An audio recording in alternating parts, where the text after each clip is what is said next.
Voilà, bonsoir à tous. Je vais donner à tout le monde le temps d'arriver. J'espère que vous avez passé un bel été. Euh, Tout d'abord, je vais souhaiter la bienvenue à tout le monde.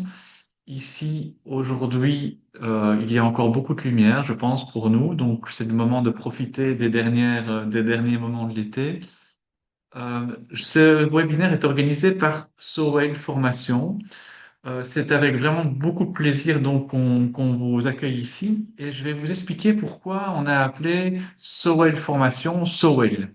Parce que le but du jeu, c'est d'être bien, ce n'est pas d'être heureux, c'est d'habiter le présent tel qu'il est parmi nous, auquel on fait face finalement, et trouver un sens à ce qu'on fait. Et c'est un petit peu ce qu'on a voulu faire en créant Sowell, c'est trouver une activité qui permette à tout le monde de trouver une façon d'apprendre par le plaisir. Alors, en général, nous avons des personnes un peu partout dans le monde, donc ça me ferait plaisir que vous nous disiez sur le chat d'où vous venez, comme c'est une petite tradition, comme ça. Dites-nous un petit peu d'où vous venez. On va découvrir un petit peu. La fois dernière, nous avions des Canadiens, nous avons Marseille, Casablanca, Dijon, la Haute-Savoie, la Corse, Toulon, Paris, Niort, Aix-en-Provence, Algérie, Amiens. Ouais, des endroits magnifiques, c'est toujours agréable. Lille, Québec, voilà, on a de Québécois comme à chaque fois, ça c'est chouette. C'est euh, c'est d'autant plus savoureux pour moi que j'ai de la famille du côté d'Halifax, donc c'est pas très loin du Crèvecoeur-le-Grand, pas très du Maroc aussi, c'est très chouette.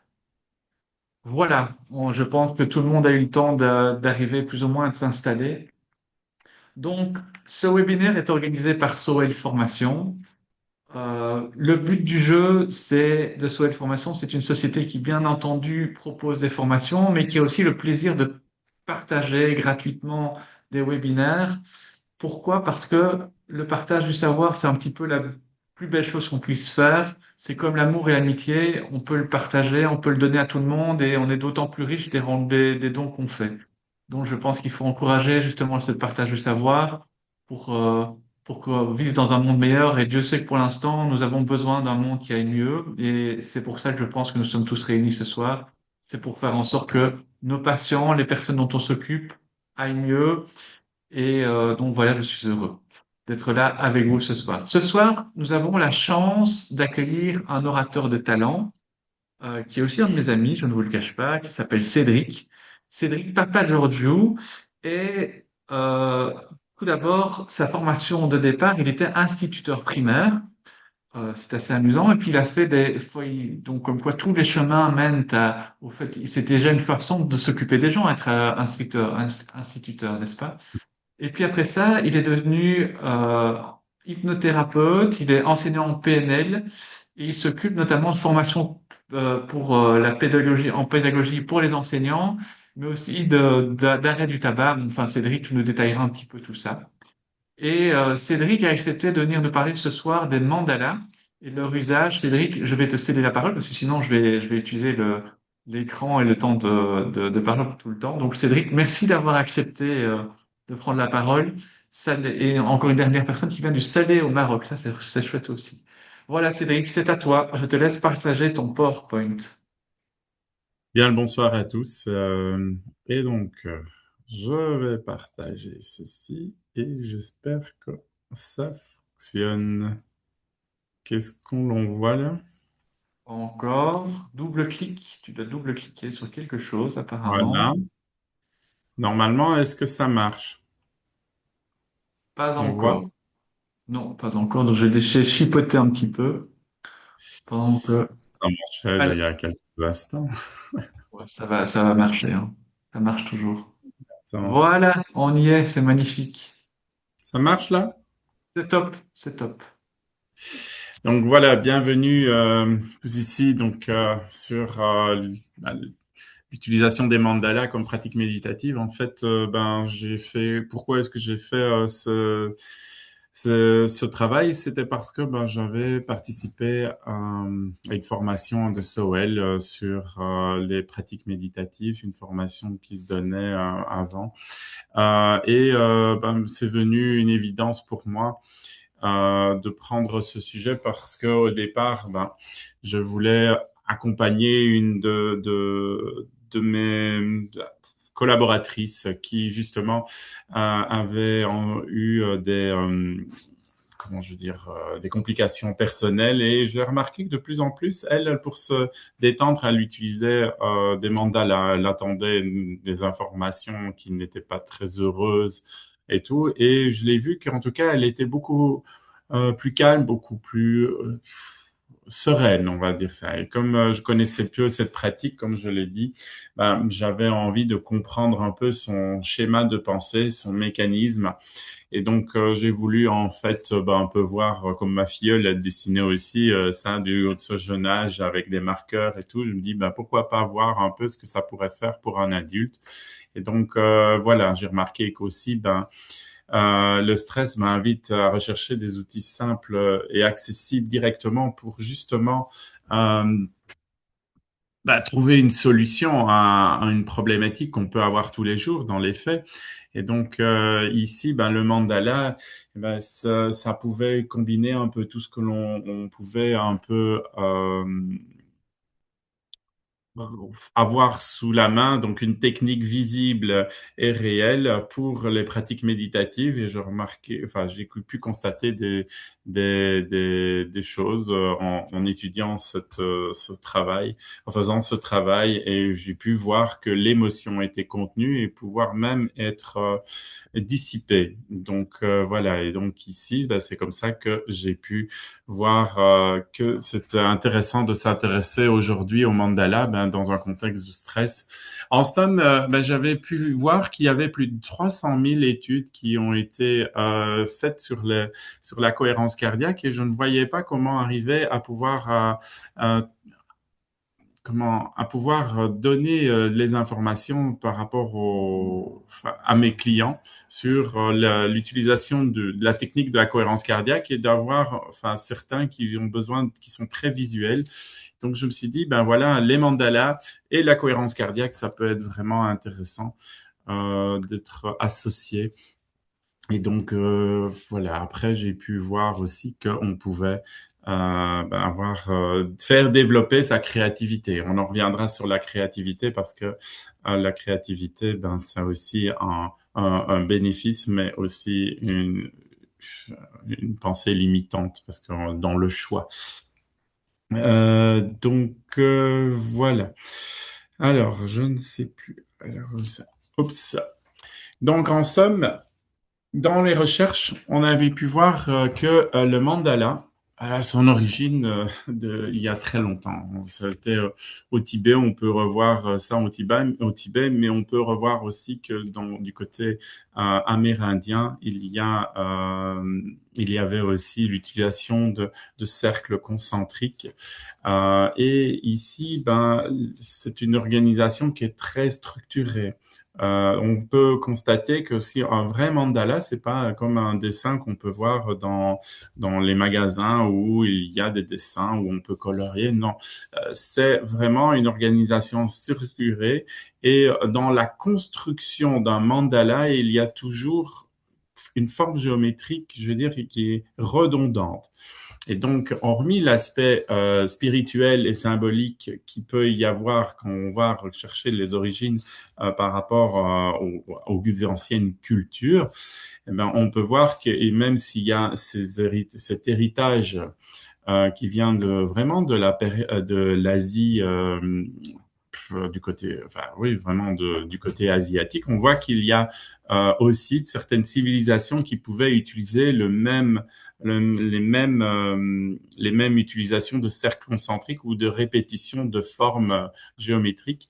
Mais à l'heure actuelle, celle qu'on voit et qu'on peut connaître, c'est vraiment les Tibétains qui utilisent cela de façon ben, pour se reconcentrer et faire la méditation. Et donc voilà. Alors à l'heure actuelle, on peut voir aussi que c'est dans la créativité artistique, hein, on peut avoir laissé libre cours à son expression, à l'imagination, aux couleurs, parce que c'est généralement, mais vraiment pas mal d'expressions de couleurs qu'on peut voir là-dessus. Oui, c'est vraiment Intéressant, il y a plusieurs techniques aussi. On verra ça un peu plus tout à l'heure par rapport aux différentes techniques. Et puis, le mandala aussi, en plus d'être utilisé par les moines tibétains pour faire leur rituel, parce que ça reste un décorum bien précis, euh, ils- l'objectif pour eux, c'est d'accéder à un état, comment dire, de méditation, mais un état de pleine conscience. Enfin, ils veulent pouvoir associer ce qu'ils ressentent à l'intérieur et de l'exprimer par le mandala. Et donc, pour eux, ben, c'est vraiment un outil qu'ils utilisent régulièrement pour décorer leur temple. Et une fois qu'ils ont décoré leur temple, que le mandala est fini, ben, comme c'est un circuit continuel, ils l'enlèvent et ils recommencent à nouveau. Donc, voilà, c'est vraiment quelque chose qu'ils font avec des craies ou des crayons, de la brique et différents pigments de couleur de sable. Donc voilà. Donc l'origine du mandala, elle n'est pas vraiment que en Asie. On peut voir un peu partout, mais ici, à l'heure actuelle, on peut en tout cas avoir les grandes traces ici en Asie. Le mandala, c'est comme on pourrait croire en fait que c'est immobile, mais pas du tout. En fait, ça, c'est un axe répétitif qu'on peut faire. Voilà, quand on décide de faire quelque chose, on le fait plusieurs fois. Et le faire plusieurs fois, ben, ça nous permet d'avoir un regard différent. On peut le voir dans tous les sens. En fait, on reverra la même chose. Et donc ici, ben, comme je l'ai résumé, constaté dans mon travail, ben, en fait, on peut avoir différents points de vue. Et ces points de vue, on va avoir le regard qui change, le geste, on peut changer le style de geste, on peut avoir un style lent, précis. Et le fait d'être le précis et qu'on apporte le crayon sur la feuille ou le marqueur, ben, en fait, on va bloquer notre respiration et on va rentrer dans un système de cohérence cardiaque dans ce cas-là, parce qu'on va arrêter de poser, pour poser son marqueur, et puis on commence à colorier, et là on va commencer à respirer. Et donc le geste va être beaucoup plus précis si justement on arrête notre respiration. Alors, on constate aussi que notre attention, elle est focalisée sur ce que l'on fait. Tout ce qui pourrait avoir les pensées dérangeantes, les idées parasites à ce moment-là, eh ben, disparaissent parce qu'en fait, on veut réussir notre notre mandala, en tout cas notre coloriage qu'on veut faire. Et donc ici, étant donné qu'on va mettre notre attention sur quelque chose de bien précis, ben en fait, on va le réaliser correctement. Et alors, peut-être qu'au début, on est toujours avec ces pensées parasites, mais en attendant, au fur et à mesure qu'on commence à faire un trait dans le mandala, on est de plus en plus précis, beaucoup plus calme et beaucoup plus serein. Et donc, notre respiration va commencer à se synchroniser naturellement avec le rythme du cœur, je vais dire, et tout va faire une symbiose qui fait que ben, tous les muscles du corps se relâchent, se décontractent, et on a une utilisation de la cohérence cardiaque qui se fait naturellement sans on y réfléchisse en fait. Ça se fait naturellement et pas besoin d'avoir une bille qui monte et qui descend. En fait, le bille qui monte et qui descend, c'est à chaque fois qu'on doit poser le marqueur, le crayon sur la feuille, sur le dessin, qui fait que ben, on va stopper notre respiration et reprendre directement après notre souffle. Donc en fait, ici, on va pouvoir mettre notre attention sur quelque chose. Donc, c'est une focalisation visuelle. Donc, si maintenant on veut créer son mandala, ben justement, on prend un compas et on vient tracer les traits de notre mandala. Et puis après, on répète à chaque fois le même tracé. et avec une règle aussi, on peut utiliser après ça pour faire des formes plus droites. Mais cette attention, quand on utilise le compas, justement, ça permet d'encore une fois se recentrer et laisser libre cours à son imagination. Et donc, c'est vraiment assez intéressant de voir comment on peut se déconnecter au moment où on commence à prendre ce marqueur et tenir son attention sur un objectif que l'on veut atteindre, sans savoir vraiment quel est l'objectif qu'on va avoir par après. Et donc, cette répétition fait qu'on se sente beaucoup plus précis, beaucoup plus à l'aise en fait. C'est quelque chose, je ne sais pas vraiment expliquer le pourquoi du comment, mais au début, c'est vrai qu'on est peut-être un peu imprécis et puis on se dit, mince, mais cette répétition fait qu'à un moment donné, ben, on a le trait qui est beaucoup plus serein, beaucoup plus calme, puisqu'en plus, on se met en cohérence cardiaque et peut-être on peut parler d'auto-hypnose à ce moment-là, et pour arriver à être beaucoup plus dans la maîtrise. Alors, ici, comment est-ce que ça se fait? Comment est-ce qu'on peut voir cela? Donc, il y a les gestes et la respiration, comme je l'ai déjà dit. Ça va favoriser une autorégularisation de physiologique et physique. Donc, on va ralentir naturellement le rythme cardiaque, qui va faire que le geste précis, on est là, on va couper sa respiration et cette synchronisation va se faire naturellement entre justement comment on le trace et comment on respire. Et après, dès que j'ai déjà constaté, d'ailleurs c'est ce qui était le retourné dans l'étude, c'est que justement quand on levait le crayon, c'est un peu comme si on venait à respirer et comme si on se libérait. Voilà. Après, quand je dis l'expression non verbale ici, ben, c'est simplement qu'on a, comment dire, ah,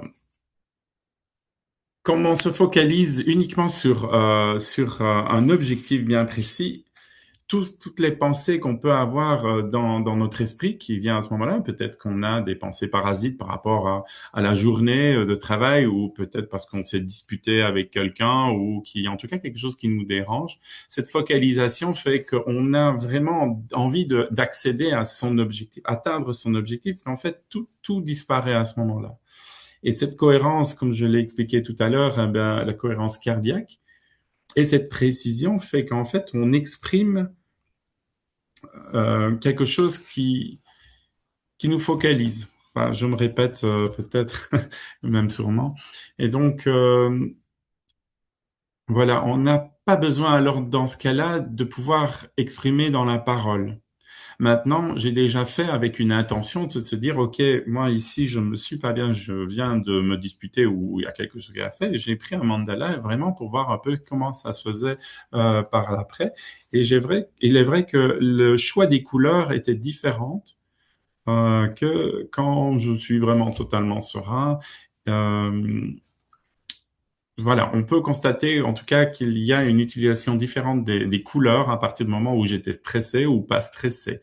J'étais beaucoup plus dans les tons joyeux. Pourtant, j'avais la palette de couleurs devant moi. Ce sont les mêmes marqueurs ou crayons que j'avais devant moi, mais c'était vraiment significatif. Il y avait beaucoup plus des termes plus sombres lorsque je coloriais, mais je ne réfléchissais pas à quelle couleur j'allais prendre. Je voulais associer chaque fois une couleur différente qui était par rapport à celle qui était à côté, hein, que ça ait au moins quand même un peu du sens. Alors, quand je veux ici exprimer que c'est euh, un rituel, en effet, ben, en fait, c'est quand on fait une répétition de la chose. Alors, il n'y a pas que le rituel de vouloir, je prends un mandala et je colorie à chaque fois la même image tout le temps sur tout l'ensemble du cercle. Non. Il y a aussi le temps de se dire, je vais me prendre le temps 5 minutes, 10 minutes, 1 heure, de me dire, OK, je vais prendre le soin de moi en prenant ben, la possibilité de m'octroyer du temps pour ce mandat-là. En somme, c'est un peu comme quand on veut mettre la cohérence cardiaque en place, la cohérence cardiaque, elle est, comment dire, elle se met en pratique, on se fait un rituel. Alors, l'objectif, c'est de le faire 3 fois par jour, hein, au moins. Mais parfois, il y en a qui se disent, bon, voilà, une fois par jour, c'est assez, peut-être, oui. Mais une fois qu'on l'a fait quelques fois ou qu'on se sent bien, ben, on oublie très vite nos habitudes. Ici, eh ben, qui était intéressant de voir dans ce travail, c'est de se dire, OK, moi, par exemple, tous les vendredis à telle heure, pour commencer mon week-end, eh ben, je pouvais mettre une demi-heure de pratique méditative en utilisant le mandala, ce qui me permettait d'effacer tout ce que j'avais pensé sur ma semaine et d'entamer le week-end comme moi j'avais envie de le prendre, c'est-à-dire je suis en vacances, j'ai mon week-end, j'ai pu installer ce rituel quelquefois, mais c'est vrai qu'après l'habi- la- l'habitude reprend son rythme normal. Mais c'est vrai que c'était intéressant de voir que je pouvais, en tout cas, me décharger, comme si mes épaules se déchargeaient de mon sac à dos de la semaine en mettant ce petit rituel du mandala. Et donc, je me permettais de me prendre ma bulle perso. J'étais dans mon monde à moi pendant ce moment. Et parfois, je voyais pas passer le temps que j'étais arrivé au bout de ce mandat-là. Il n'y avait pas une atteinte obligatoire de finition, simplement de dire, OK, là, je fais un break. Alors, dans la méthodologie, ici, je vais me baser c'est sur ce que j'ai pu constater en faisant ce mémoire. Ce mémoire ici, ben, comme je l'ai dit, il y avait une expérience personnelle de dire j'avais envie de comprendre ce que c'était, parce qu'en fait, moi, personnellement, le mandala, oui, je le voyais à travers des livres qu'on allait dans des magasins, mais je m'étais jamais vraiment intéressé à cela. Et donc, je me suis dit, bah, pourquoi pas ben, demander à ma collègue qui, justement, ben, devait gérer des émotions assez rudes et qui pratiquait le mandala. Et donc, j'ai fait une série de questions pour un peu la comprendre, son parcours personnel, son parcours de la gestion du stress et voir que elle mettait de plus en plus en place cela lorsqu'elle était en stress. Et là, dernièrement, elle a eu encore quelques stress. J'ai vu qu'elle recommençait à redessiner. Ça permet de faire son break un moment. Parce qu'elle repensait à des idées parasites. Et là, pendant qu'elle faisait son mandala, elle était vraiment, elle, déconnectée de tout. Elle pouvait se recentrer à elle et prendre une 5 minutes de pause au niveau mental. Et ça, ben, on a pu voir par après que dans l'étude, ça m'a permis de constituer un questionnaire pour poser à plusieurs personnes. Alors, au départ, je voulais contacté plein de gens qui utilisent le mandala. Alors, j'ai contacté des groupes sur Facebook, j'ai contacté des clubs, j'ai demandé autour de moi et je remarquais qu'autour de moi, il y en avait quand même quelques-uns qui utilisaient le mandala, mais plus dans les coloriages, pas des mandalas officiels, comme on dit, avec des cercles concentriques et répétitifs, mais qu'en attendant, l'utilisation était toujours avec un but derrière, c'est justement de me déconnecter. Et donc, après avoir ben, parlé ça avec ma collaboratrice, eh ben, j'ai fait ça vis-à-vis de Monsieur et Madame tout le monde, et on pourra parler des résultats tout à l'heure que j'en pourrai en venir. Donc, les questions qui ont guidé mon mémoire, c'était ben, quel bénéfice je pouvais avoir pour moi déjà, mais en même temps pour les autres autour de moi et voir si je pouvais conseiller les mandalas dans mon cabinet mes sujets, je vais dire mes clients. Et donc, c'était assez intéressant de voir, de faire cette étude-là par rapport à ça. Donc, quand je recevais en cabinet, je demandais aussi à mes clients de pouvoir, comme tâche, de se mettre au mandala. Et après, je leur ai donné un questionnaire et on pourra voir les résultats après. Donc, ici, mon intention, c'est de pouvoir voir qu'est-ce qui se mettait en place dans la tête des gens parce que ben j'avais moi, mais est-ce que je suis monsieur et madame tout le monde? Je ne pense pas. Mais mon intention était de pouvoir voir associer les pratiques respiratoires, la gestion des émotions et la mise en application de de ce coloriage en fait. Et j'avais vraiment beaucoup de questions par rapport à ça. Et donc, je voulais comprendre, expérimenter moi. Donc, j'ai pu expérimenter dans la création d'un mandala, dans le coloriage d'un mandala avec différents outils, que ce soit les marqueurs, la peinture, les crayons. Et en même temps, ben, je voulais faire cela, qu'autour de moi, on puisse le pratiquer. Je me rappelle, un jour, j'étais à la maison et j'étais en train de préparer les mandalas et il y a des amis qui ont débarqué à la maison. On était 5 ici en train de colorier nos mandalas et il y avait pas un seul qui parlait. Et tout le monde se concentrait de pouvoir faire le plus beau des mandalas chacun. Et franchement, le retour a été sympathique autour de nous. Même en groupe, on peut arriver à faire les mandalas, mais c'était une expérience exceptionnelle. Et c'était même pas prévu. Donc voilà, et c'était assez intéressant. Alors, quelle place on doit pouvoir mettre ça en place dans notre vie? Ben ça dépend un peu de chacun en fait. Si on se sent pas bien ou bien, l'objectif c'est de pouvoir utiliser le mandala tout le temps, qu'on soit bien ou pas bien, mais qu'on ait ce petit rituel, qu'on puisse mettre en place cela parce que c'est tout souvent quand on en a vraiment besoin qu'on le fait. Mais en fait, si on le fait déjà un peu en avance et qu'on est déjà dans cette forme de méditation ou de concentration, elle se fait beaucoup plus rapidement sur la personne si justement on la pratique bah, régulièrement. Et donc, quand on en a vraiment besoin, on a constaté, enfin, dans les règles, que en fait, si on le pratique, en fait, la- l'action et les bénéfices qu'on peut ressentir sont directement observables sur la personne. Alors, ici, ben, donc j'ai un peu regardé un peu autour de moi, donc j'ai rassemblé des informations un peu de peu partout. J'ai lu des livres sur les mandalas, il y en a pas vraiment beaucoup, hein, il y en a trois, quatre assez intéressants. Le reste, c'est des introductions pour colorier des mandalas. Après, c'est vendre des livres et tout, mais vraiment sur son aspect, il y a pas vraiment d'études là-dessus. Par contre, sur tout ce qui est cohérence cardiaque, là, il y a 2 à 300 000 études, je ne sais plus exactement par rapport à ça, mais ça, ben, on peut arriver à faire des liens hein, par rapport à la cohérence cardiaque, puisque comme je l'ai dit tout à l'heure, la respiration vient à se réguler et vient de pouvoir être observable directement. Donc, il y a cet état méditatif qu'on peut directement ressentir.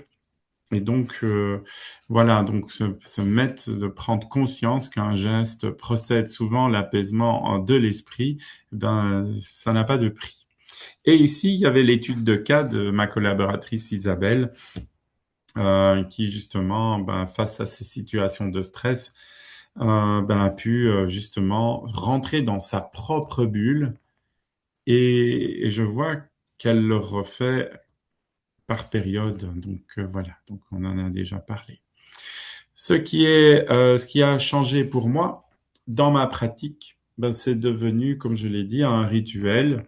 Alors je dis pas que je le fais tout le temps, mais que de temps en temps, ben, j'ai toujours ma boîte de marqueurs pas très loin à l'eau. Parce que j'ai constaté que le marqueur à l'alcool, ben, tout se diffusait dans les feuilles, donc ça ne servait à rien.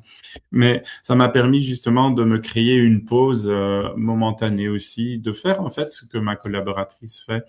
Et peux dire que justement, en plus de la cohérence cardiaque, ça me permet de laisser libre cours à mon expression, peut-être d'interpréter aussi le choix des couleurs que j'ai mis à ce moment-là. Mais en attendant, je me prends un temps pour moi. un peu, certains fumeurs disent, ben voilà, moi quand je fume, je prends mon temps pour moi ici. C'est d'une façon bénéfique de pouvoir dire, ben voilà, je prends un temps pour moi, 5, 10 minutes. Parfois, ça passe plus d'une heure puisqu'on ne voit pas le temps passer. Et donc, voilà. Et j'ai pu ben, constater que, justement, comme j'ai dit, je me sentais mieux. Ou j'avais au- trouvé une autre pratique que la cohérence cardiaque que là-dessus, j'utilise ben, assez régulièrement. Et déjà, à chaque fois que je reçois dans mon cabinet quelqu'un, je présente la cohérence cardiaque et je lui demande de le mettre en application au moins une fois par jour, mais 3 fois par jour. Et alors, quand je vois que la personne est intéressée et tout, ben, je le glisse maintenant un mandala. Donc voilà, c'est devenu un peu plus dans mes pratiques.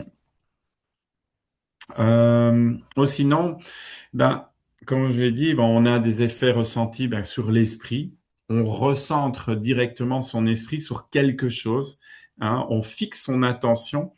Et donc, comme on fixe son attention, on réduit la distraction. Même si on a des pensées parasites, le fait qu'on doit déposer, comme j'ai dit, sur une ligne qui est toute petite, eh ben, en fait, justement, ça nous permet de pouvoir se laisser partir l'esprit. Et donc, les émotions, ben, n'ont pas de place là-dedans. Ils se disent, il y a, je sais pas, comme je l'ai écrit ici, je ressentais du calme, de la sérénité, et même comme si j'étais détaché de mon corps, en fait. C'était mon moment à moi.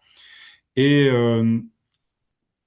ben, ouais, dans mes épaules, je suis quelqu'un, peut-être, enfin, je n'exprime pas fort le stress, mais en attendant, parfois, ça se montre sur mon corps. Et ici, bah, je sens que mes épaules, elles sont fort dures, un peu comme du béton armé. Et c'est vrai que dans ce cas-là, bah, là, je pratique un peu plus la cohérence cardiaque et le mandala pour justement bah, me détendre, me relâcher.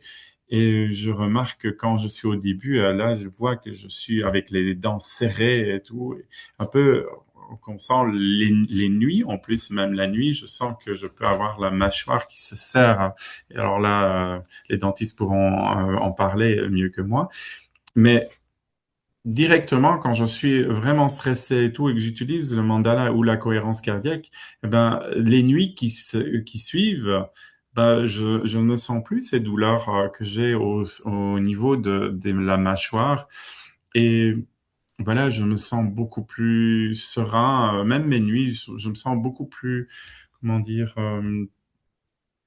enfin, ouais, je me sens détendu, quoi. Ça se passe mieux. Donc, voilà. Alors, comme je l'ai expliqué tout à l'heure, ce qui a été le plus dur pour moi, c'était le choix des couleurs. Dans un premier temps, je voyais qu'il y avait une cohérence avec mes émotions. Quand j'étais beaucoup plus nerveux, il y avait plus de couleurs foncées que joyeuses. Mais en même temps, pour moi, c'est dans la créativité, mon frein premier, c'était justement, je voulais absolument que les couleurs s'associent correctement. Et là, je tergiversais vraiment dans le choix des couleurs que je voulais utiliser pour mon mandala. Et ça me sortait de cette bulle que j'utilisais parce qu'en fait, je me passais directement dans la réflexion automatiquement. Et là, là-dessus, l'objectif, c'était pas d'être dans la réflexion, c'est de laisser l'imagination s'en aller, enfin, s'exprimer. Et là, c'est vraiment été une difficulté pour moi. Et quand j'en parlais avec ma collaboratrice, qui me disait, ben non, moi, ça vient naturellement et je reste dans ma bulle. Mais je ne sais pas expliquer le pourquoi du comment. Mais en tout cas, ici, ça a été vraiment une difficulté pour moi et que j'ai pu remarquer que dans un tiers des personnes que j'avais sondées, ben, ils ressentaient ces mêmes difficultés parce qu'ils voulaient vraiment rentrer dans un cadre et que, ben, je parle pas pour moi, mais en tout cas, ce qu'ils ont exprimé, c'était qu'ils voulaient absolument que ce soit joli, harmonieux, et là, là-dessus, ils ne se laissaient pas libre cours à leur imagination. Donc ici, ce sont des résultats.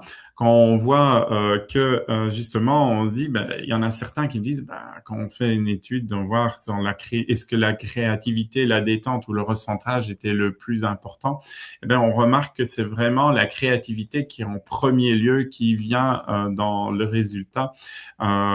Ici, qui disent, ben voilà, justement, choisir sa couleur, choisir déjà son mandala, choisir celui qui lui plaît, parce que on va rester un certain temps sur son mandala, que ça dépend quelle taille on a, mais c'est en effet, on va passer du temps, donc autant que ça nous plaise, et en plus de ça, ben, laisser libre cours à la créativité. Moi, personnellement, j'ai préféré créer mes mandalas et puis les colorier que de prendre un mandala fait clé en main. 76% ont constaté que directement, il y avait un effet immédiat de réduction du stress. Donc ça, ce sont des chiffres qu'on peut voir sur le panel que j'ai pu sonder. Et alors, l'efficacité, comme ils l'ont dit, sur des périodes d'anxiété, c'est partagé. Alors oui, il y a 59% qui ressortent là, mais étant donné que je n'ai pas eu vraiment de personnes qui ont poussé de dire de faire un mandala régulièrement pour pouvoir entraîner le corps à s'habituer, à se recentrer, un peu comme j'expliquais tout là les vendredis que je pouvais mettre pour le week-end en arrière. Eh ben, ici, étant donné que c'est des personnes qui utilisent le mandala que des façons épisodiques et momentanées, ils ne savent pas vraiment dire si ça peut avoir un effet directement de recentrage et d'avoir une efficacité rapide. Donc là, ça a un bémol par rapport à ce travail parce que j'ai vraiment pas trouvé de personnes autres, ben, beaucoup de personnes, j'ai eu deux, trois qui m'ont dit qu'ils utilisaient de façon régulière. Et donc voilà. Alors, comme je l'ai expliqué tout à l'heure, il y a vraiment une synergie entre la cohérence cardiaque et le mandala parce qu'en fait, on commence à respirer et souffler un peu comme cette bille qui monte et qui descend. Et donc, quand j'ai un peu posé mes questions par rapport à ce rapprochement, cette synergie, bah, 73% des personnes dans l'immédiat ont dit sur le stress que justement cette respiration permettait de contrôler un sentiment, euh, je veux dire, bah donc, enfin, on revient sur l'anxiété, mais qu'ils ont pu directement avoir ce stress qui pouvait disparaître. Alors j'ai demandé bien sûr à des personnes qui utilisaient la cohérence cardiaque, qui ont pu utiliser ça sur le mandala, et le rapprochement des deux dit ben en fait je fais exactement la même chose, mais par contre je laisse libre cours à mon imagination. Alors, 91 personnes nous dit, alors on parle d'hypnose ou de méditation, hein, on peut voir un peu, suivant comment on pense, son schéma de pensée, mais en tout cas, il disait que on avait vraiment cette part de connexion à soi. Et donc, voilà, alors 59%, j'en ai déjà parlé tout à l'heure. Et donc, voilà, l'observation clé, ben, c'est comme je l'ai dit ici, c'est de faire un ancrage visuel qui va permettre justement à tout, que ce soit les pensées, le corps et l'esprit, de pouvoir se recentrer. Et oui, et c'est accessible à tout le monde. Dans le mémoire, ben, ce que j'ai commencé à intégrer, ben, c'est des outils de recentrage. Alors, je me suis dit, ben aussi, il y a les Lego, il y a les puzzles, il y a justement plein d'outils qu'on peut voir. Mais ici, ben, je pouvais pas aller trop loin. Mais j'ai remarqué que l'utilisation de construire un Lego, de faire un puzzle ou une peinture, ben, c'était aussi, ça avait les mêmes effets. Mais comme étant donné que c'était sur le mandala, ben, j'ai recentré sur le mandala. Et donc, voilà, comme je l'ai dit, je faisais ça, je proposais entre deux séances en cabinet de l'utiliser. Et d'ailleurs, je l'utilise toujours, comme je l'ai dit tout à l'heure. En plus de la cohérence cardiaque, hein, je peux voir que chez les gens stressés et anxieuses, le meilleur résultat que j'ai eu, c'est sur une personne qui voulait diminuer drastiquement l'utilisation, enfin, il buvait énormément. Et parce qu'en fait, il me disait qu'il était toujours dans ses pensées, donc toujours en train de penser à ses problèmes en somme. Et donc, enfin, il continuait à boire de plus en plus. Et en même temps, il aimait bien boire. Il ne voulait pas arrêter du tout à rien.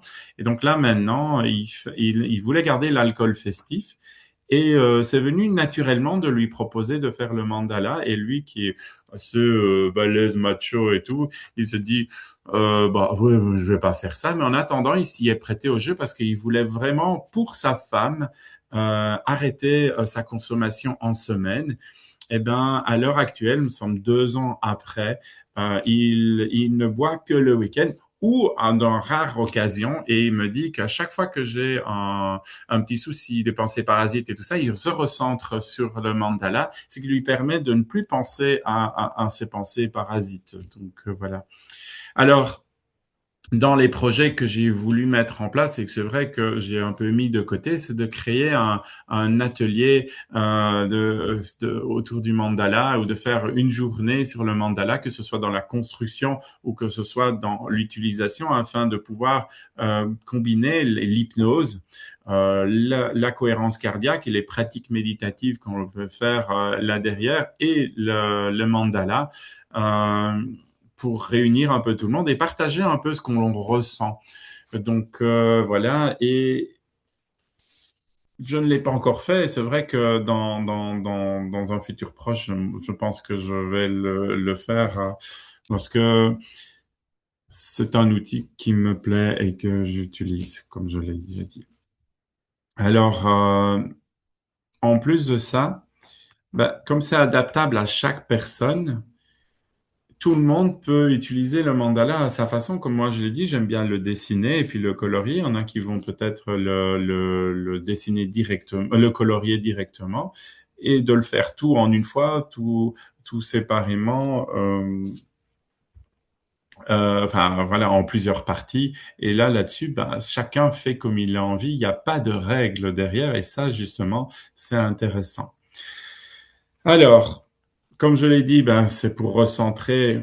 Cela, on fait dans l'utilisation au début de la séance, parfois aussi quand je vois qu'il y a un de mes patients qui vient, un de mes clients qui vient et qui est très dissipé ou qui est vraiment nerveux parce qu'il s'est passé quelque chose.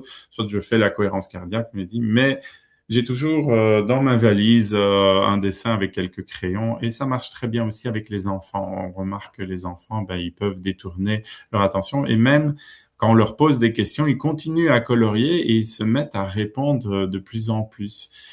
Donc voilà. Et ouais.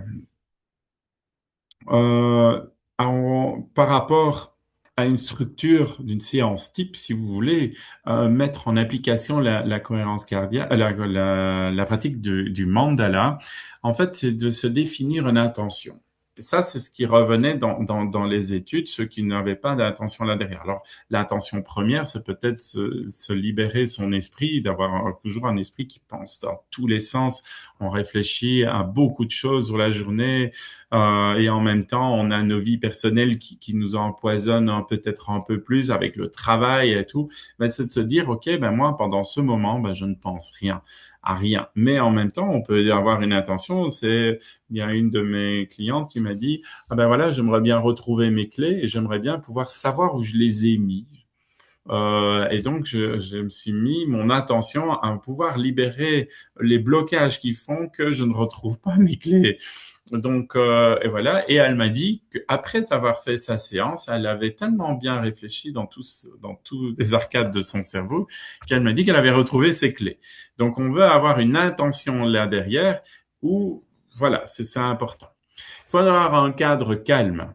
Donc, c'est de se dire, ben voilà, je me mets dans une pièce où je serai pas trop dérangé, voire pas du tout dérangé, que ce soit par les bruits extérieurs. Voilà. Sinon, on met une musique relaxante là derrière qui entraînera encore un peu plus cette transe, cette méditation qu'on va mettre en place. La respiration, elle va se faire naturellement. comme je l'ai dit, soit vous l'impliquez à lui demander de faire une cohérence cardiaque, soit vous le faites naturellement quand vous allez poser le crayon, le marqueur ou tout l'objet que vous voulez faire. Ah oui, on peut faire la gravure aussi. Et la pratique active, c'est de choisir quel tracé vous allez faire, quel coloriage, ou même, et c'est là-dessus que c'est quelqu'un qui me l'avait proposé, c'est de se contempler le mandala, de le contempler et de regarder mais tous les détails. Alors là, on parle que si on vient à le créer, mais en même temps, il y a plein de mandalas que vous pouvez retrouver sur Internet, dans les livres, même, voire même aller regarder un mandala que vous avez fait dans, dans un temps précédent. On observe et on ressent ce qu'on doit ressentir à ce moment-là dans son corps et on l'écoute à ce moment-là, sans vraiment interpréter. On écoute, oui, son corps, quoi. Et le fait qu'on on peut, après, une fois qu'on a tout fini, c'est de se dire, de constater les résultats. Et comme je l'ai dit, il faut pas faire 10 dessins pour arriver à ressentir ces bienfaits. Vraiment, au bout de quelques minutes, on peut ressentir déjà les bienfaits et de se dire, j'ai changé d'idée. Donc, vraiment, c'est intéressant de prendre ces 6 étapes, de définir une intention et de continuer pour aller vers cette constatation, donc de bien-être ou de recherche vis-à-vis de soi. Alors, euh, ici, dans cette étude que j'ai pu mettre en place, étant donné que j'ai un échantillon restreint, je n'ai eu que 34 participants qui ont répondu à ce questionnaire. Et donc, j'aurais bien voulu pouvoir le pousser vraiment à une centaine de personnes pour vraiment avoir une vue un peu globale. Mais en plus de ça, je n'ai eu que des résultats en Belgique.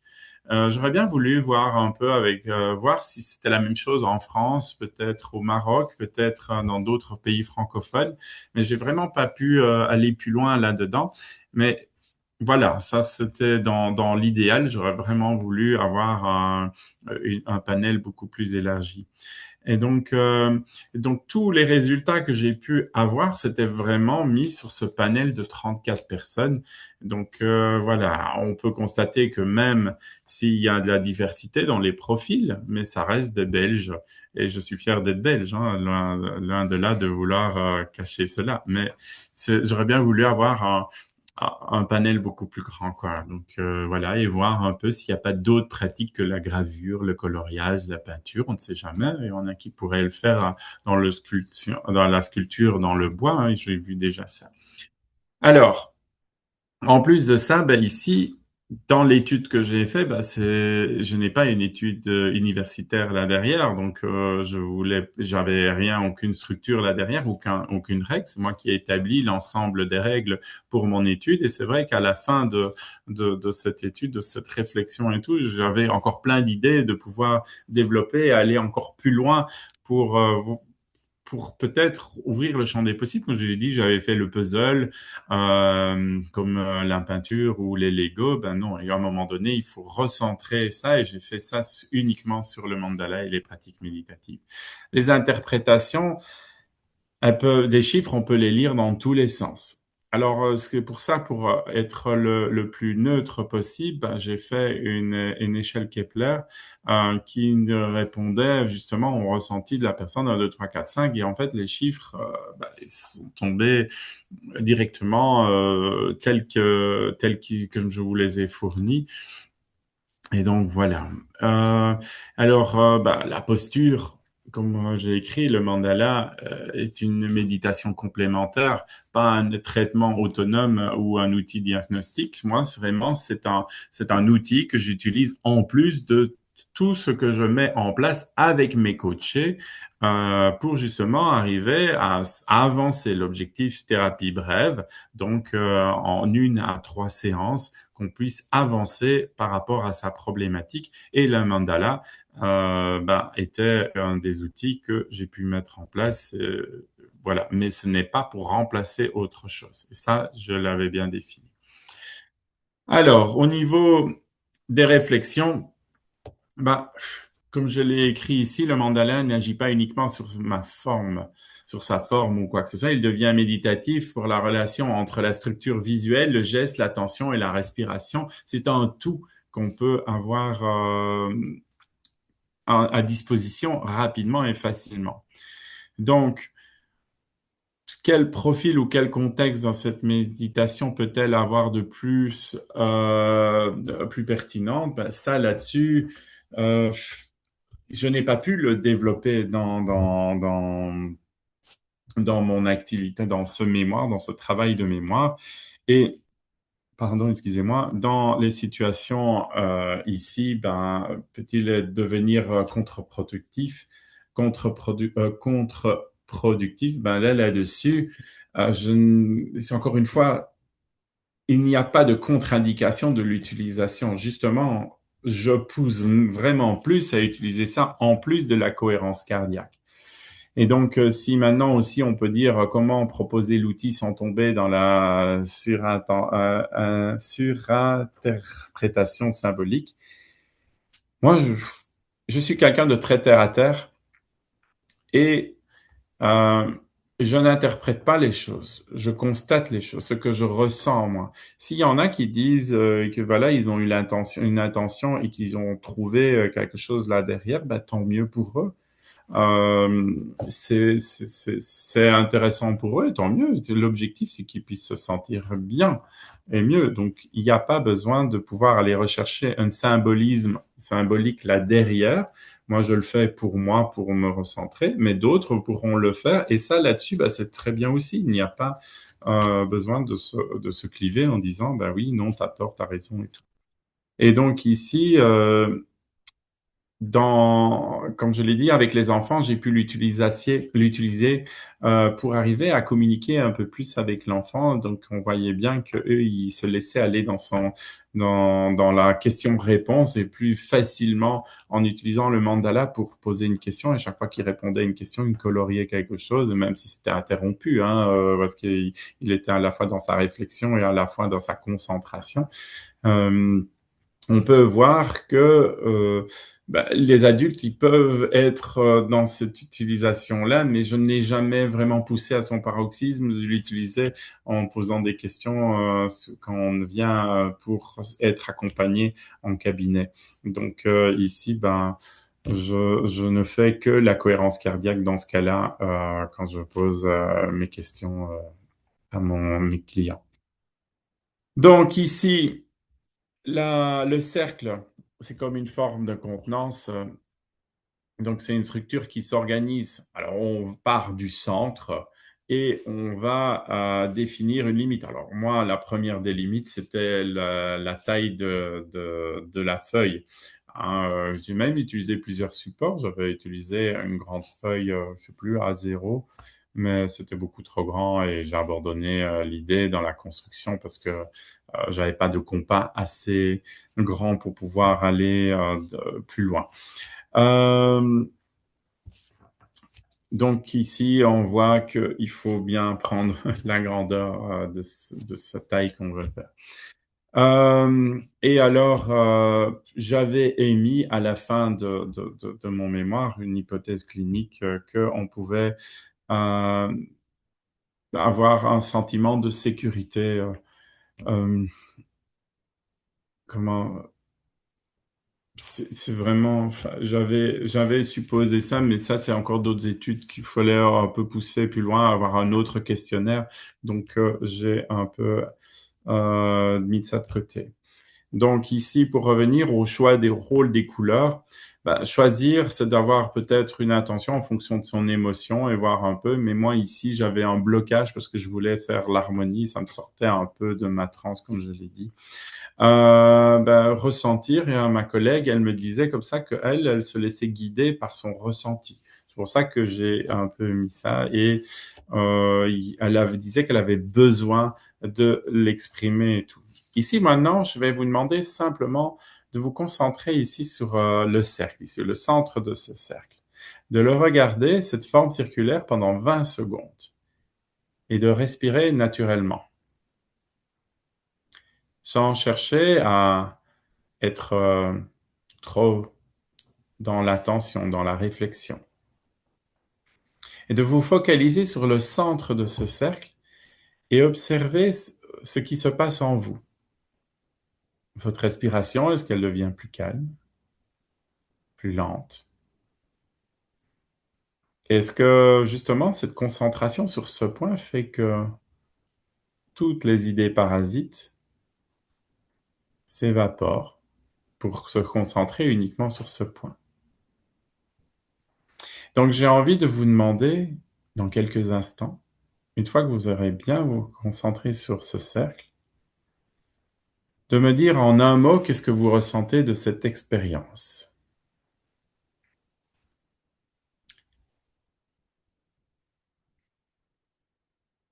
Ok, je vois apaisé, détente, échappé, hypnose, oui, recentrage. Exactement. Donc tout ce que vous êtes en train, trop étroit pour moi, la respiration accélérée. Bah, ça, c'est peut-être assez intéressant pour vous de pouvoir un peu savoir, élargir le cercle. Vous allez voir un autre cercle. Euh, voilà. L'objectif, c'est que vous vous sentez bien et que cette concentration, ce moment décalé pour vous, bah, se passe bien. Donc, voilà. En sécurité. Oui, et ça peut être en ancrage. Là, on parle de PNL. Exactement. Alors, oups, je l'ai enlevé. Voilà, c'est pour revoir. Alors, et ça ne veut pas avancer. Si, voilà. Donc, quel profil pour le mandala peut être intéressant? Ben, le profil potentiellement réceptif, c'est des personnes attirées déjà par le fait de vouloir se recentrer quelques instants sur vous, quoi.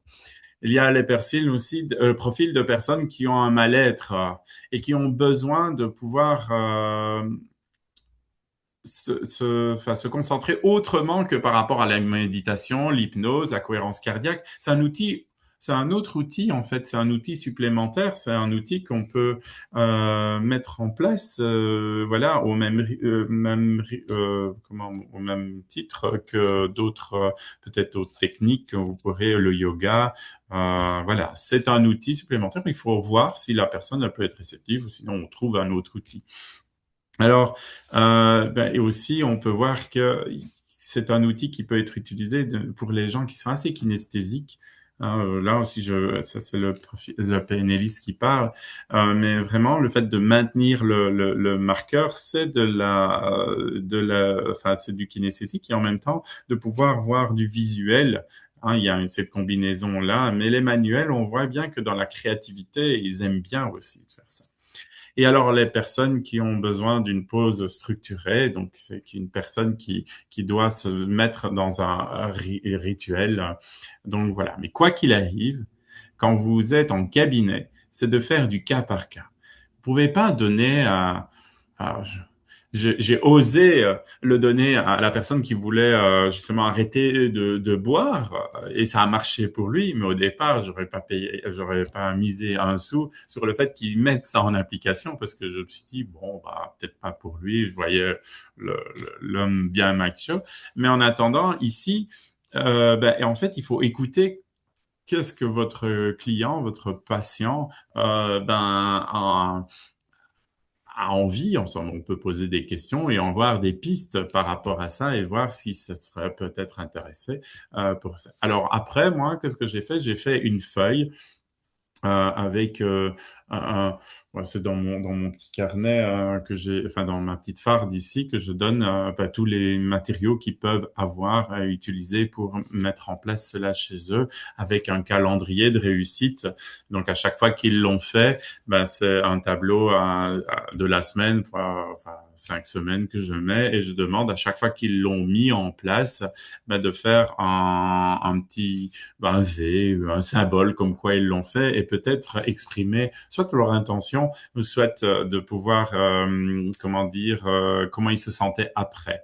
de voir un peu cela sur le long terme et de le voir affiché. Alors, je demande qu'ils l'affichent sur leur frigo ou un endroit visible dans leur bureau ou quoi que ce soit. Mais en attendant, de se dire, ah ben oui, en fait, à chaque fois, je me sentais mieux après. Et donc, c'était de pouvoir entamer ce petit rituel-là, mais ce calendrier de réussite, ben, accompagné des instructions, c'est toujours intéressant de pouvoir voir et tout. En même temps, quand on définit, moi j'aime bien faire du touching entre les séances et de se dire, OK, pour la prochaine séance, il y a la mise en place de la cohérence cardiaque ou de la pratique du mandala et de se dire, OK, on va se donner un objectif. Ça, généralement, c'est pas moi qui définis l'objectif, ce sont mes clients. Ils définissent, bah, je vais en faire un par semaine. S'il le définit par un par semaine, je lui dis, ben, viens avec ton mandala la fois prochaine. Ce qui est intéressant, c'est de voir quand ils reviennent au cabinet, ils me disent, ouais, je l'ai pas fait. Alors, c'est pas un problème de qu'il ne l'ait pas fait, mais ça me permet de voir la motivation de mon client de pouvoir mettre en place ces objectifs qui veulent se définir. Je n'impose jamais de faire le mandala, mais en attendant, ils peuvent se donner un objectif et se dire, OK, je l'ai fait. Alors, il y en a qui me disent, je l'ai entamé, je l'ai pas fini, mais on s'en fout de ce qui se passe là derrière. Mais le résultat, c'est que moi, je peux voir sa mise en application dans son envie de changer, dans son envie d'atteindre son objectif. Donc, ça, c'est une chose aussi. Et euh, donc, c'est pour motiver la personne, en tout cas, et de voir un peu qu'il se prend un moment pour lui, en tout cas. C'est la même chose, c'est on prend 5 minutes pour soi, voire même plus. Donc voilà. Alors, pour conclure ici, ben, j'aimerais bien en un mot. Ben, selon vous, quels sont les profils de mandala pourrait-on mettre ben, pourrait-il être une méditation permanente? Donc, oups, quel profil le mandala pourrait être une méditation pertinente plutôt? Excusez-moi. Et là, je vois. Oui. Alors, c'est extrêmement bien. Le TDAH, justement, enfin, justement, on en parle de plus en plus. Et l'utilisation pour les enfants.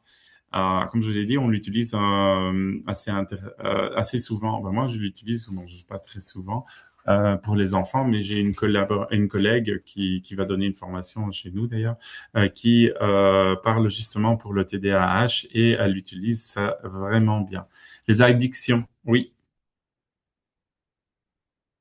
Les personnes anxieuses, les troubles de panique. Alors, les troubles de panique, oui. Mais alors, on vient à mettre un rituel. C'est le constat qu'on a pu voir dans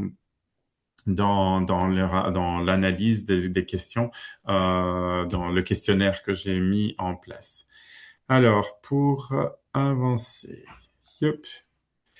Ici, dans quelle situation pourrait-il générer de la frustration selon vous?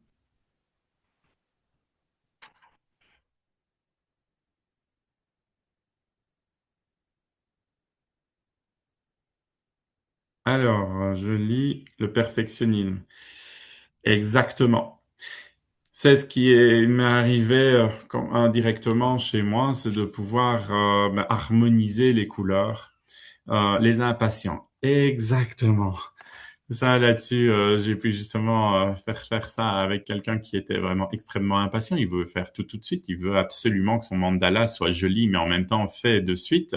Et donc, quand ça n'avance pas assez vite, en effet, ça peut le frustrer. Ben, le rappeler que l'objectif n'est pas d'être frustré, c'est qu'il prend le temps comme il a envie. Et puis, s'il veut aller plus rapidement, son trait de crayon, de toute manière, va être beaucoup plus moins soigneux. En fait, il va dépasser, déborder. Mais en attendant, on peut arriver à avoir un résultat.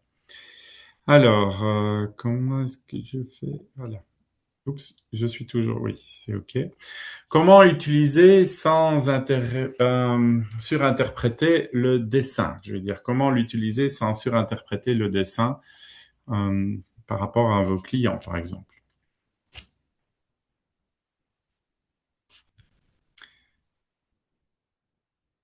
Et, c'était pour l'ancienne question, ça, c'est Alzheimer, c'est compliqué. Oui. mais comment ne pas interpréter ou surinterpréter le client, le dessin en fait. Exactement. On laisse libre cours à l'expression de la personne. Et puis, c'était un constat que j'avais fait avec ma collaboratrice, c'est de se dire la réponse qu'elle peut avoir elle, bah, si ça lui appartient à elle, elle n'a pas besoin de pouvoir se dire ah bah oui j'ai un signe quoi. Mais ça, ce sont mes croyances. Euh, voilà. Maintenant, elle, si ça lui faisait du bien, voilà, et de dire bah laisser parler l'intuition que je vois, le ressenti, oui, en s'autorisant de s'était laisser porter exactement. Et pour ma dernière question, oups,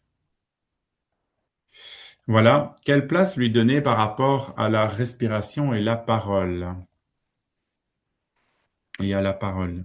Donc, quelle place lui donner par rapport à la respiration et à la parole?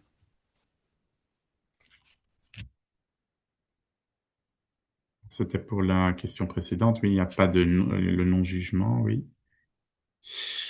Exactement. Comme je l'ai dit, pour moi, c'est complémentaire, c'est conjointement. Donc, justement, c'est intéressant de pouvoir voir ce genre de choses, c'est de se dire à la personne, ben, utilisez la méthode qui vous convient le mieux, que ce soit la cohérence cardiaque ou le mandala. Mais en attendant, quand vous devez avoir exprimé, ben, demandez à exprimer, que ce soit par la parole ou par la respiration. En attendant, vous verrez que tout se calme, tout se centre, tout se concentre. Euh, et alors, comme on dit ici, la respiration peut être libre ou guidée, mais essentiellement, va se recentrer. Alors justement, dans l'application Respire Relax, vous avez justement la possibilité de changer cette respiration. Comme je dis, le mandala, ben vous, cette respiration, elle est continue, discontinue, elle est en fonction de comment vous agissez, mais ça fait les mêmes effets. Voilà. Si vous avez des questions, ben voici mes deux sites internet que j'ai. Ben, c'est OBO, c'est là où je suis spécialisé dans l'arrêt du tabac et je reçois en cabinet. Et Humanovia, c'est ma société de formation et d'édition pour tout ce qui est édition de livres dans le bien-être. Donc voilà. Merci Fabrice. Merci beaucoup Cédric pour ce beau webinaire très complet.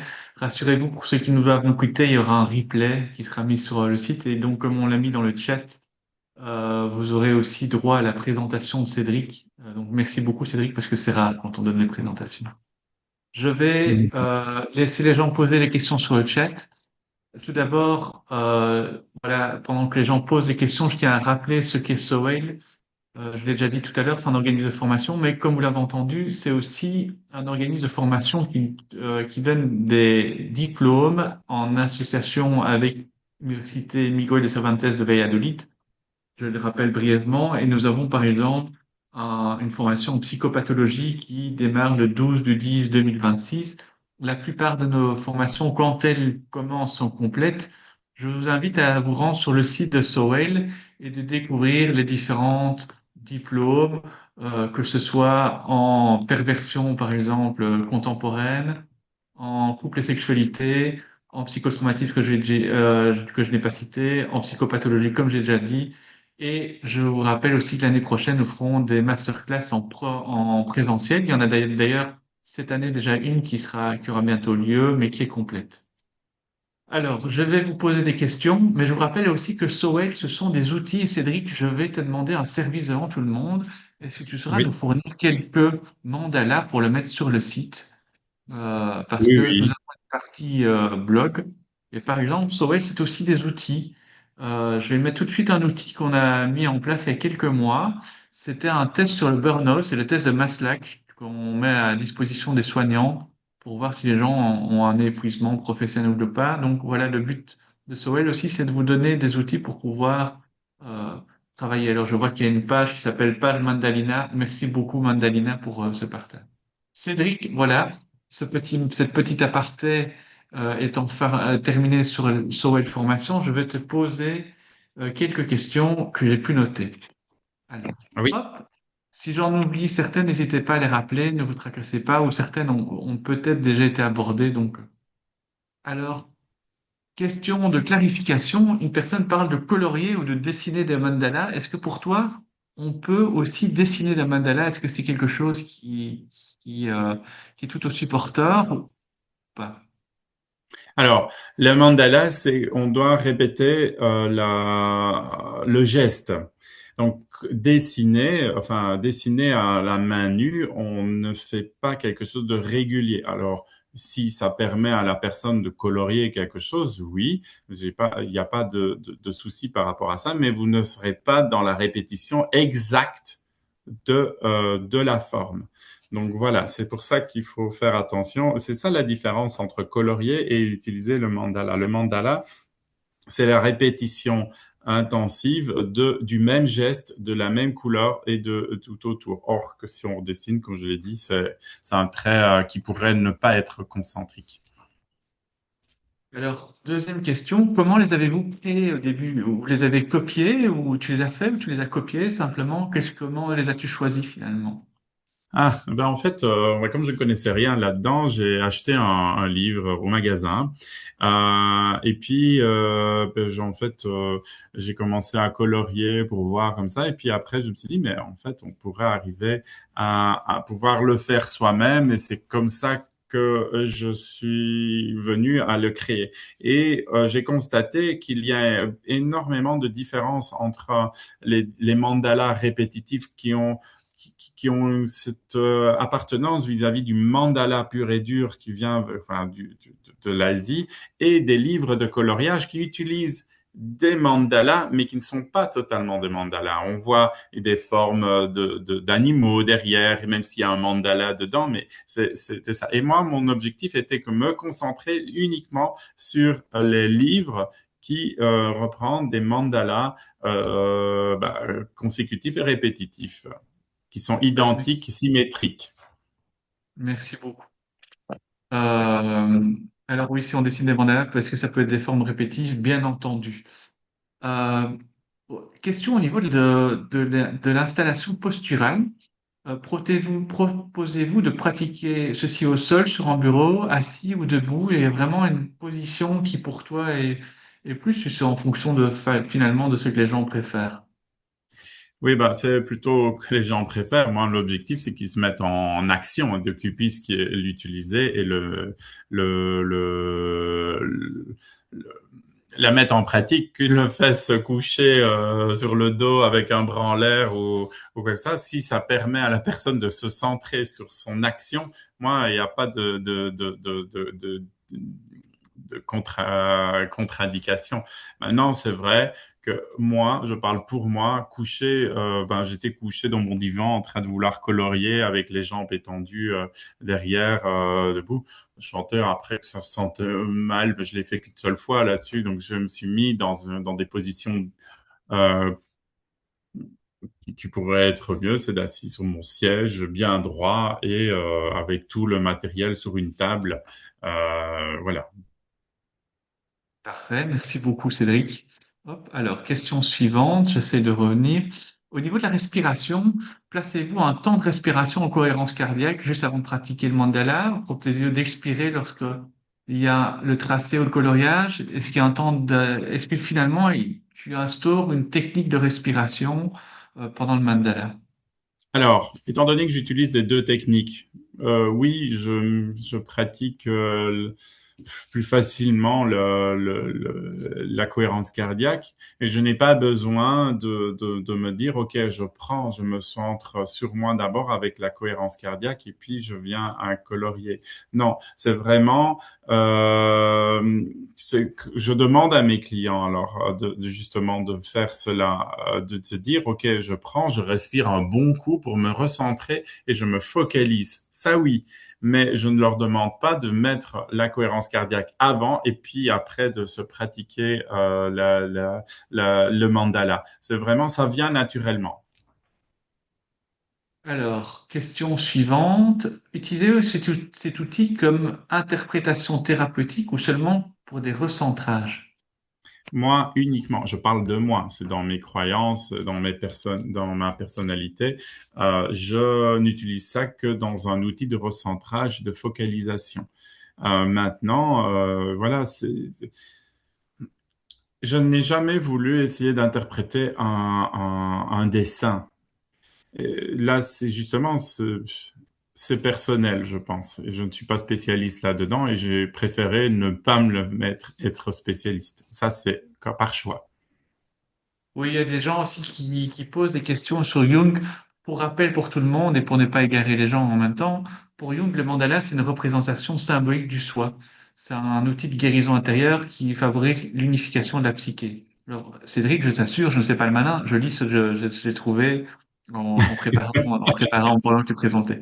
Donc, le cercle dessiné représente la totalité psychique englobant à la fois le conscient et l'inconscient. Le centre du mandala symbolise le point d'équilibre et d'unification de la personnalité. Donc, ça, c'est un domaine que toi, tu n'explores pas du tout, si j'ai bien compris, hein. Ce n'est pas du tout dans Je n'y ton domaine. explore pas parce que, mais ça c'est encore une fois par choix, parce que quand je suis en cabinet, si je venais à devoir expliquer tout ça, ça prendra encore du temps. Moi, mon objectif, c'est le recentrage.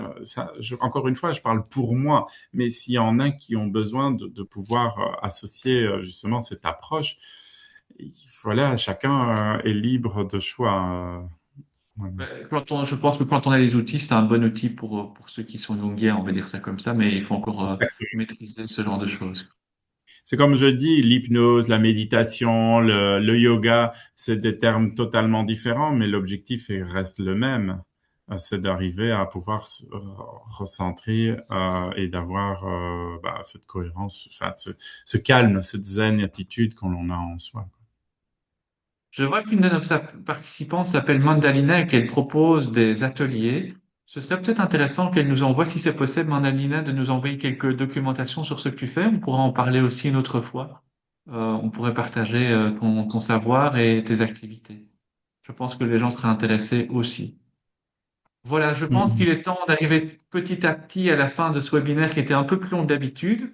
En tout cas, merci beaucoup à tout le monde d'avoir été présent. Je vous invite une fois de plus à aller voir le site de Soel Formation et découvrir tout d'une part ces anciens webinaires qu'on a donnés, parce qu'il y en a toute une multitude et qui sont gratuitement mises à votre disposition.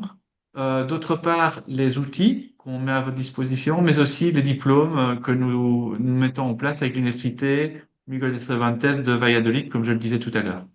Cédric, mille merci une fois de plus pour ce recentrage, finalement. S'il y avait un mot qui pouvait synthétiser cette soirée, je pense que c'est plutôt ceci. Et merci pour ta Mhm. générosité qui, comme d'habitude, a fait rayonner le savoir à travers nos auditeurs. Merci à tous d'avoir été là. Je vous souhaite une belle rentrée pour une belle fin d'été aussi. Et on se dit à bientôt. Le prochain webinaire aura lieu il faut que je regarde bientôt. Et c'est un webinaire qui sera intéressant parce qu'il sera donné sur un sujet qui est rarement donné pour les soignants et les coachs. C'est comment finalement donner à son site internet un véritable profil de performance. Il sera, je regarde la date, voilà, il sera le 12 septembre, donc c'est bientôt, le titre, c'est Praticien, clarifiez votre message et construisez un site qui inspire confiance et c'est Kevin Leclerc. Kevin Leclerc, c'est une personne avec lequel nous collaborons depuis plusieurs années à Sowell et c'est vraiment une personne d'extrêmement grande qualité et quelqu'un qui ose dire ce qui ne va pas quand ça ne va pas et qui ose dire quand ça va bien de la bonne façon. Donc c'est un véritable plaisir pour nous de travailler avec lui et je me réjouis d'entendre tout comme vous et découvrir son webinaire. Je vous souhaite une belle soirée et je vous dis à bientôt. Cédric, merci encore une fois à toi et merci à toute l'équipe de Mhm. Sowell. Merci Géraldine. À bientôt. Au revoir.